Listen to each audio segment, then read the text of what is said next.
Fala, loucos do Bando Fala Fiel, como é que vocês estão? Vocês estão belezinha, rapaziada? Tamo felizes aí, vitória do Coringão, né? Dá uma alegrada no dia, né? Falo por mim isso, né? Bom, pessoal, Bom, eu quero transformar isso num tradicional, né? Acontece algumas vezes aqui no canal, mas não na frequência que eu queria, que é a análise da coletiva do Dorival, enfim, a zona mista dos jogadores do Corinthians. Eu sempre tento trazer, nem sempre eu consigo, mas ultimamente vem acontecendo com uma certa frequência, né? Vamos bater um papo aqui sobre os assuntos na coletiva, né? Eu sempre falo para vocês aqui que eu gosto de ver as coletivas, né? A zona mista, que dá bastante para entender algumas coisas que acontecem dentro de campo. As coisas não são, não deveriam ser, né? Do nada, né? As decisões dos técnicos, enfim, né? Porque aconteceu tal coisa, tal fato. Muitas das vezes a gente recebe informação externa do Corinthians, né? E aí a gente não tem tanta certeza da veracidade dos temas, né, das notícias que são ditas, né, pela imprensa, né, os rumores, os boatos, né. E aí quando você está com essas informações ali pré-estabelecidas e você consegue extrair algumas novas informações das pessoas envolvidas de fato, né, que no caso do Dorival, é o Fabinho, o presidente, jogador A, jogador B, você consegue saber a veracidade dos pontos. Deu pra colher algumas coisas nessa coletiva do Dorival, mesmo sendo curtinha, né? As coletivas dos jogos fora de casa são mais curtas, né? Muitas das vezes não estão todos os setoristas do Corinthians que cobrem aqui em São Paulo. Tem até uns caras do Nordeste que fizeram boas perguntas, né? Mesmo não sendo mídia nichada, né? Sendo uma mídia mais em geral, né? Ou do Ceará. Foram boas perguntas, né? Bom, vamos lá, pessoal. Primeiro ele deu aquela minimizada na vitória do Corinthians, né? Foi importante, mas foi apenas uma vitória. Eu acho importante saber onde está, sabe? Não dá também pra vangloriar qualquer vitória, tá ligado, mano? Foi uma vitória importante naquele cenário, mas o Corinthians está devendo, né? Não podia ter perdido os pontos que perdeu pro Red Bull Bragantino. Eu até coloquei o nome do vídeo do pós-jogo de recuperando os pontos, né? Mas não é tão verdade, era pra pegar aqueles pontos e esses pontos, né? Porque eram adversários acessíveis. Mesmo o Red Bull Bragantino estando no G4 hoje, né? Tá brigando pela liderança. Pra quem viu o jogo na Neoquímica Arena na volta, né? Da parada do Super Mundial, o Corinthians ele não jogou bem, mas ele foi melhor que o Bragantino, né? Poderia ter tido mais sorte, mais competência. Enfim, né? Mas o Corinthians precisa galgar posições maiores. Eu acredito na mesma coisa, né? Eu acho que o Corinthians, embora não tenha o melhor elenco do Brasil, eu acho que consegue ali brigar talvez por um G4, talvez pelo G6, né? Essa deveria ao menos ser a briga do Corinthians esse ano, né? Até porque tá fora já das competições continentais, né? Então, porra, será que não dá pra levar 2 campeonatos, tá ligado? Uma na Copa, que é a Copa do Brasil, onde obviamente vai ter foco, vai ter energia, porque são duelos de mata-mata. O próximo nem se fala que é um clássico contra os porcos, né? Então, se manter equilibrado, se manter focado nas partidas de Brasileirão, que certamente o Corinthians tem chance aí de galgar um pouquinho, né, na tabela. O Corinthians hoje é o 9º, né? Pô, seria loucura pensar o Corinthians numa 6ª colocação hoje, mano? Acho que não, né? É o mínimo que esse clube pode fazer, né, rapaziada? Pros seus torcedores, né? Enfim. Bom, ele falou sobre isso. Ele falou também sobre o Carrilho, né? Eu até dei uma pincelada aqui ontem sobre esse tema, né? Porque o próprio Carrilho falou que foi por questão de controle de carga da comissão técnica, né? Na zona mista também ele voltou a falar, e o Dorival disse sobre isso, né? Que quer os jogadores dele fresco, né? Enfim, né? Com todo o condicionamento físico ideal e necessário pros jogos, né? Por isso que o Carrilho foi pro banco, né? De novo, pessoal, eu falei sobre isso também no pós-jogo, mas cara, pode ser uma alternativa inteligente, pessoal, para quando você não tem um elenco totalmente forte agora, né? O Corinthians perdeu alguns jogadores já, né? O Alex Santana, o Coronado, a gente pode reclamar aqui de que eles não estavam fazendo a diferença, não estavam, mas eles poderiam agregar ali no segundo tempo, enfim, né? Para manter uma certa qualidade do Corinthians, até uma manutenção de resultado, talvez, né? Quando você perde esses jogadores, o elenco dá uma enfraquecida, ainda com as lesões, suspensão pro cartão amarelo, né? E você precisa eu acho, né, que um time grande de futebol precisa ter 22 jogadores minimamente qualificados para entrar dentro de campo, né? Tem a base, tem os meninos da base. Mas é meio que jogando aleatório, né? Jogar os dados ali e ver o que dá, né? Não dá pra você jogar toda a responsabilidade nos meninos da base, né? Acho que tem que ter uma certa estrutura, né? Então, citando aqui o Vitor Pereira, não sei se vocês lembram, ele tinha muito essa política, né? Ele deixava 2 jogadores que são ditos titulares pela torcida, a galera até criticava ele, a imprensa cobrava, né? Porra, por que não joga com todos os titulares? E ele sempre falava, né? Porra, eu preciso ter opções, soluções, caso dê errado no primeiro tempo, né? Hoje a partida de futebol tem 5 substituições. Eu gosto de bater nessa tecla, pessoal, porque os grandes times, né? Os times que estão indo bem, Europa afora, América do Sul afora, aqui no Brasil mesmo, né? Flamengo, Palmeiras, né? Eles têm super elencos? Tem. Mas eles têm uma constância de jogadores ali com energia pra aguentar o jogo todo. Nem todo mundo é Arrascaeta no Flamengo, tá ligado, mano?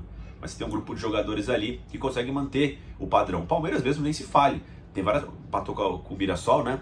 Mas usualmente o Palmeiras faz gols nos segundos tempos e consegue vencer as partidas porque mantém o nível muito alto de intensidade, né?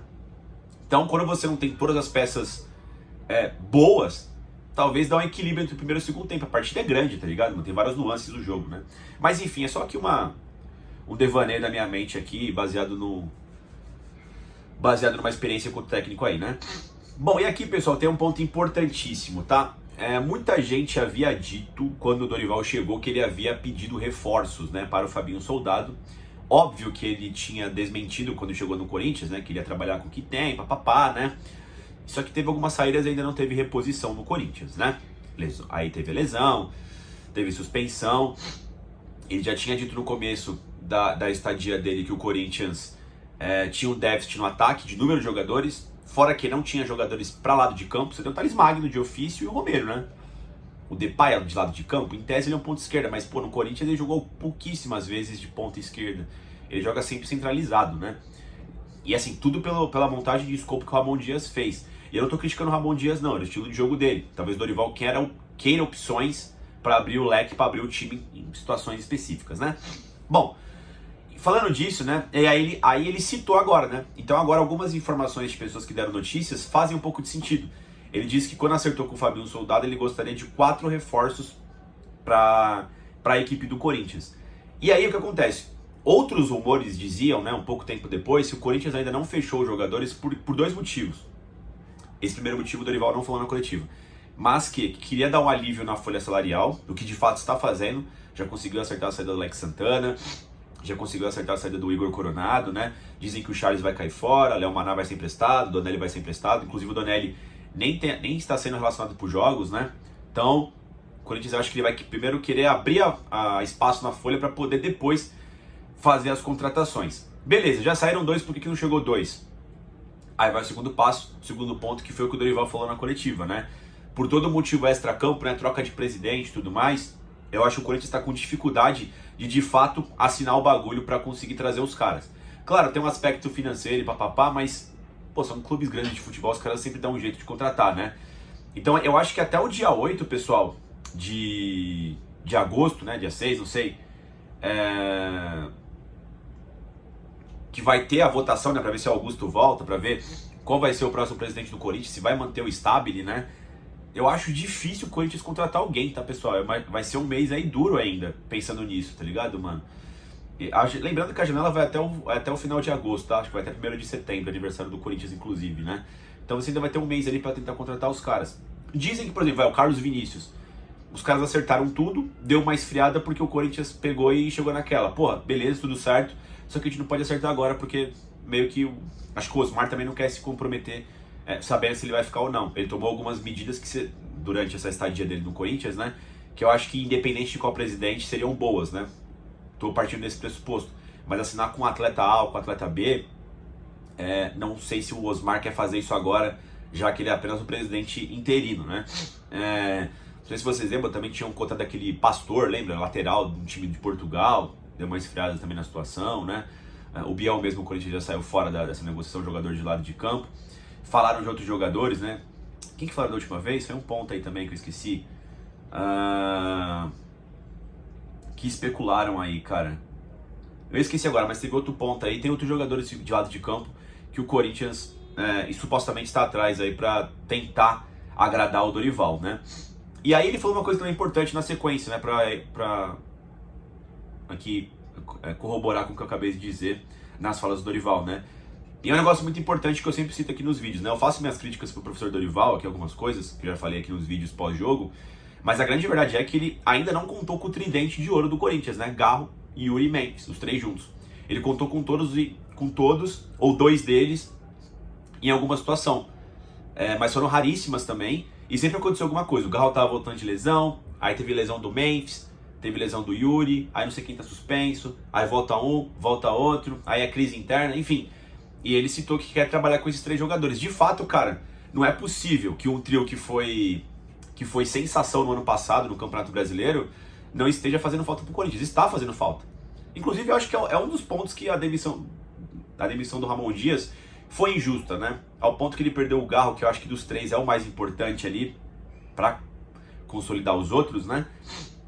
O time caiu de rendimento. Mas isso já é passado, né? Enfim, o Dorival tem convivido também com isso, que é um problema do Corinthians. O Corinthians tem 3 jogadores e não é simplesmente, o treinador tem que trabalhar mais. Porque assim, se fosse assim, pessoal, jogadores não teriam preço, jogadores não teriam nome, os jogadores não teriam posição. É só você botar qualquer cara ali, tá jogando no Corinthians, ele é foda. Não é assim também, os jogadores têm níveis, né? E aí, de novo, ele bateu nessa, né? Por isso precisamos de mais jogadores pro ataque, que de fato é bem escasso, pessoal. Você tem o Romero, que pode cumprir uma das 3 posições ali, até jogou já de 10, é o Romero em algumas situações, né? Tem o Thales Magno, sei lá, eu não curto muito o trabalho do Thales Magno, embora tenha feito o gol ontem, né? E tem o menino da base, cara, é o Kaique e o Guinegão. São esses caras, tá ligado, mano? Precisa de umas 2, 3 peças, mano, talvez 2 ali pro ataque que sejam do lado de campo. Precisa, é fato. Dorival aí tem todo o mérito, né? A questão é saber quando o Corinthians vai poder fazer essas movimentações no mercado e se vai fazer, né? A crise política é foda, né? Olha como tá. Por isso que sim, interfere no campo. Isso aqui é interferência no campo. É interferência no campo. O Carrilho mesmo na zona mista falou que não interfere, os jogadores também tem que dar mais. Beleza, mas mesmo assim, pessoal, interfere e bastante dentro de campo. Amanhã eu devo trazer uma análise aí pré-majestoso, tá? Só adiantando, cara, pelo menos pra mim, tá falando com os amigos meus, tá com uma carinha de final, né? Esse majestoso, os dois times ali estão num princípio de crise, né? Já flertando com crise. É um jogo que você precisa vencer por 2 motivos. Pra você adquirir 2 semanas de paz, pelo menos, e pra fuder com o seu rival da cidade, tá ligado, mano? Então, quem sair derrotado desse jogo vai ter grandes problemas. E eu só espero que não seja o Corinthians, mas eu vou trazer um vídeo mais detalhado, muito provavelmente amanhã, não sei qual horário. Mas é isso, pessoal, deixa o like no vídeo, se inscreva no canal e vai Corinthians!